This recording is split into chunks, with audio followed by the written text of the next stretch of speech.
Okay, we're going to get started. So if you just joined, students, go ahead and close your devices. You're not going to need them. Your teachers are going to be responding for the whole class in the chat.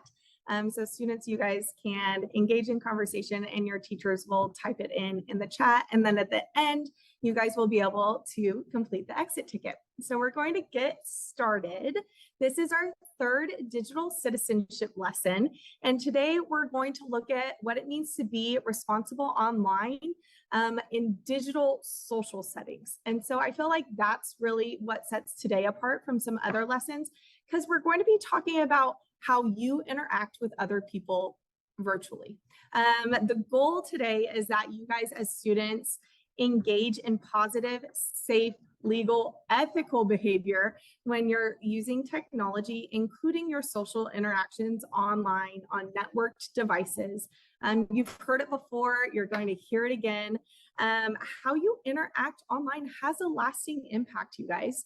So what you post, say, how you interact with one another can follow you in positive ways, but can also be harmful at times. So we're going to look at hate speech today. Unfortunately, it's been a lot more rampant, increasing in its prejudice. It's really magnified and really gives people who are doing it online a false sense of power.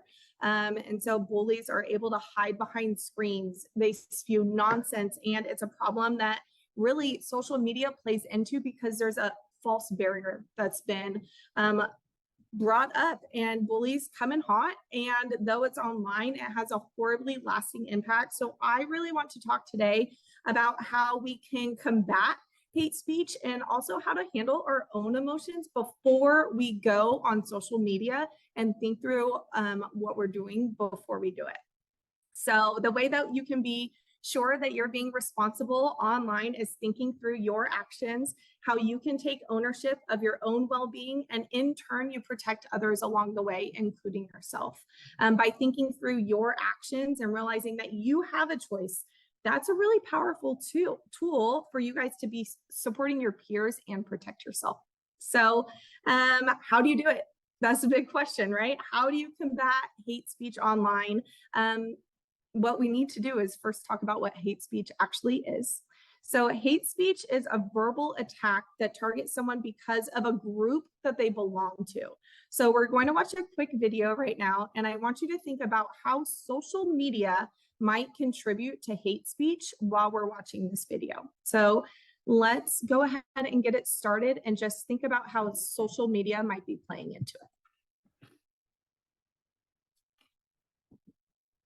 When I go online, I see hate speech everywhere. Usually it's about race or religion. And I've seen this all in social media, Facebook, YouTube. I've definitely seen hate speech in comment sections. Basically every single platform. There's always that one racist or sexist comment that's always going to be there. I don't think you have to go very far to find it. I don't have a need to go digging for it. It's everywhere.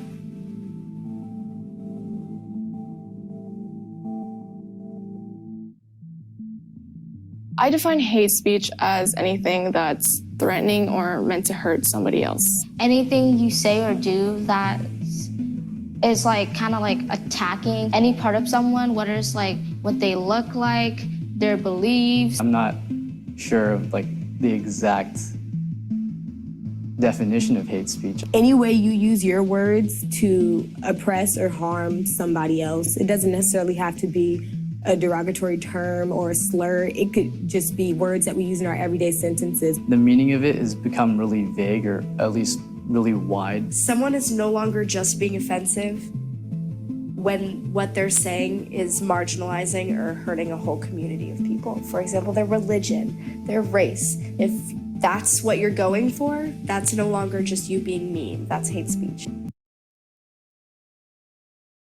When I go online, Okay, so I want you guys to talk as a class about how social media might contribute to hate speech. As you guys talk about it, think about what you've seen online, what you're seeing on the news today, like how does social media specifically play into that? And then go ahead and have your teachers put it in the chat for you. I'll give you guys 1 minute. Okay, so thank you guys for all of your responses. Mary Gilliland at Northwest said it's easy to hide behind a screen and an anonymous account. I know, I don't know, maybe back in the day, a few years ago, there was X accounts that kids were using. They make up a fake account that no one else can see, and they're not really held accountable for their actions. And so those fake accounts can be really hurtful and harmful. And then people are posting things that they maybe would not want their parents or aunts or grandmas to see. And so when you have those fake accounts, there's that barrier again. Rebecca Ainsworth said that people are more willing to vocalize hate speech through a phone or a computer when they might not make the same comments face to face. I mean, that's a really good comment from Ms. Ainsworth at Byron, because that just shows that like people are more willing to say something when there's not another human directly attached to it in front of them. Thank you guys for your responses.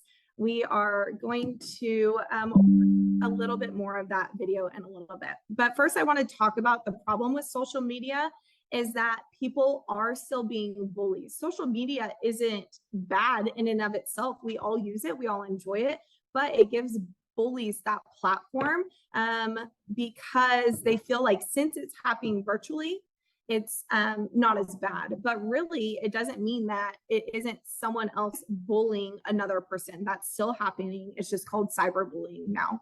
And since it's happening through a digital device and not in person, doesn't mean the actions aren't still the same. They're upsetting, they're intimidating, and they're harmful.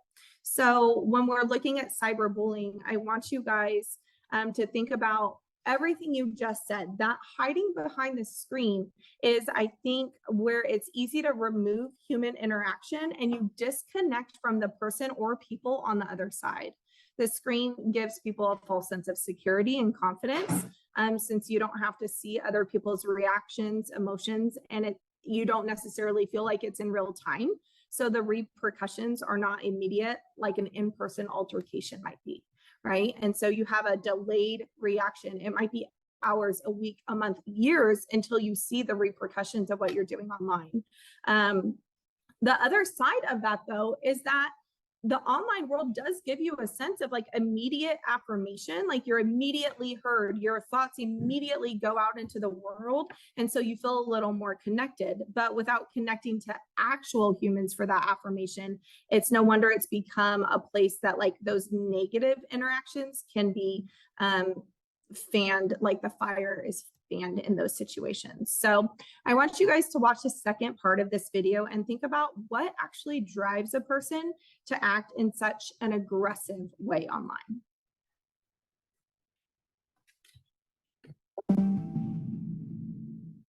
I have definitely encountered hate speech online. I found it a lot more on social media than I have in real life. I see it in maybe comments on YouTube videos or tweets on Twitter. Twitter has a huge amount of hate speech. It's such an open platform for people to just type down what they think and send it off. I definitely think YouTube is one of the places where you most see racist or like sexist comments. I've noticed it mostly on social media platforms like Instagram and YouTube through jokes. I tend to see it on memes or funny posts or meant to be funny posts. And I think it's that those type of people that they'll say it over social media, but they won't say it in person because they're too afraid and they don't want to own up to having that kind of ideology. I don't think it's a joke to me. If it's racist, then they post it to be racist because that's what they're thinking about. Some close friends of mine from middle school actually created a private Instagram account and they used it to post racist, ableist, sexist, xenophobic pictures. Last year, someone created an extremely anti-Semitic Instagram account, and it was always so personal and so targeted. And I wish that I could say that was the last time that something like that had happened at our school, but it isn't. It made me kind of question my place and like where I belong in this school, because it's supposed to be our sanctuary space, and students within this very building in the same classrooms as me are posting photos that dehumanize me. It was hurtful. I think that people are posting hate speech online because For the first part, it's easier for people to talk through a screen. It's almost like a sheet in front of you where you can cover your face, but sound still goes through. So people can say whatever they want and kind of get away with it. I do think that xenophobia is one factor to why people use hate speech. Part of it is just to get a reaction, or part of it is just to get attention. The people who put these types of posts on media, they seem to be going through something themselves. It's maybe because of their past, or they've been hurt before and they want to hurt others to make them feel better about themselves. I've never seen someone post hate speech being a friendly person who is just trying to say their opinion. I think the hate speech is like put out there just to target a certain group. It's such a large platform that so many people could see that it's really easy to get your message across. And people are going to read it because it's on social media.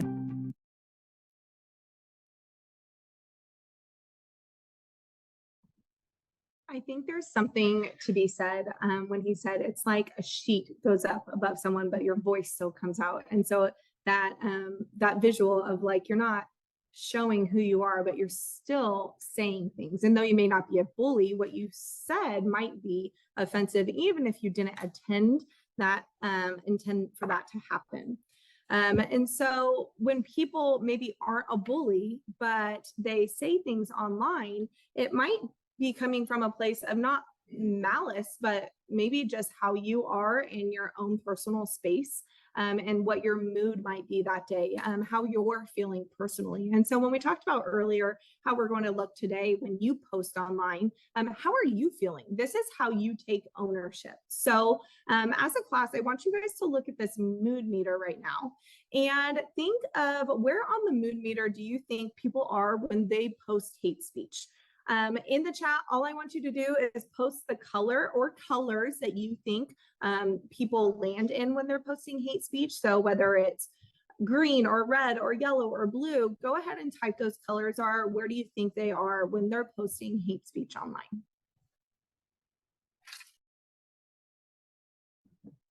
Okay, I see Brad Harmon at Eaton. I see John Shelley. A lot of reds, a lot of blues. Someone said purple for red and blue. That's kind of where it's landing.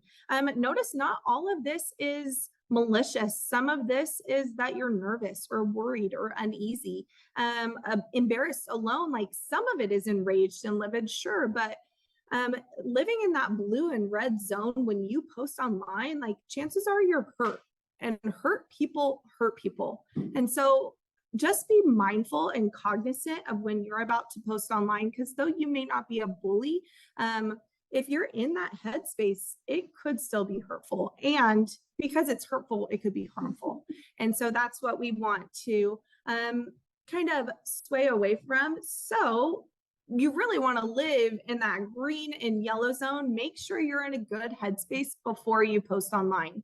Self-awareness is really key when you're interacting online. That self-awareness is what's going to set you apart, and you're going to have a sense of maturity that maybe not everyone else you're interacting with online has that.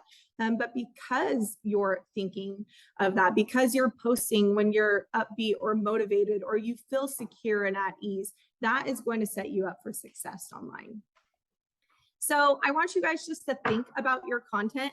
Think before you post. Truly, anything you post online can follow you. It can follow you into college, jobs you apply for, your career down the road. And just because you removed it online, you're like, I deleted that years ago, doesn't mean at least one person didn't see it, right? If you post something online, it cannot be undone.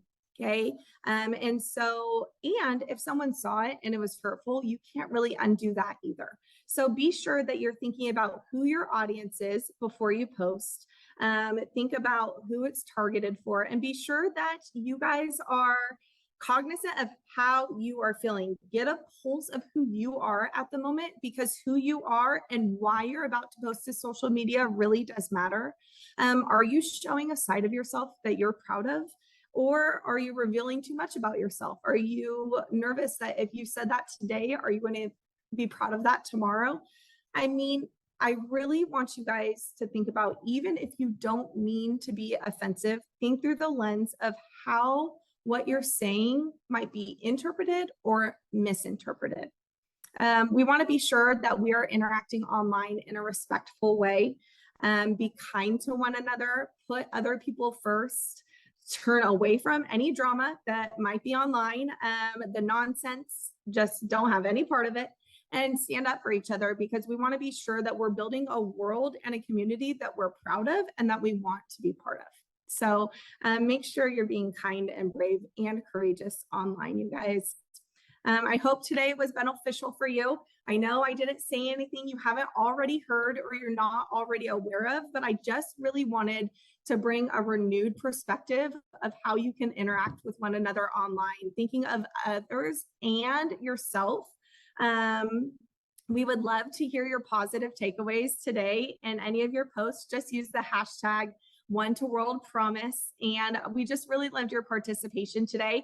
You can always take all your learnings home with you down to the Family Connections Hub. You could teach your younger siblings about this and really just build up a world that you want to interact with, raise up the next generation and be an example to those around you. So I'm super proud of you guys. I hope you have an awesome Monday, and thanks again. Make sure you guys check the chat for the feedback form as your exit ticket.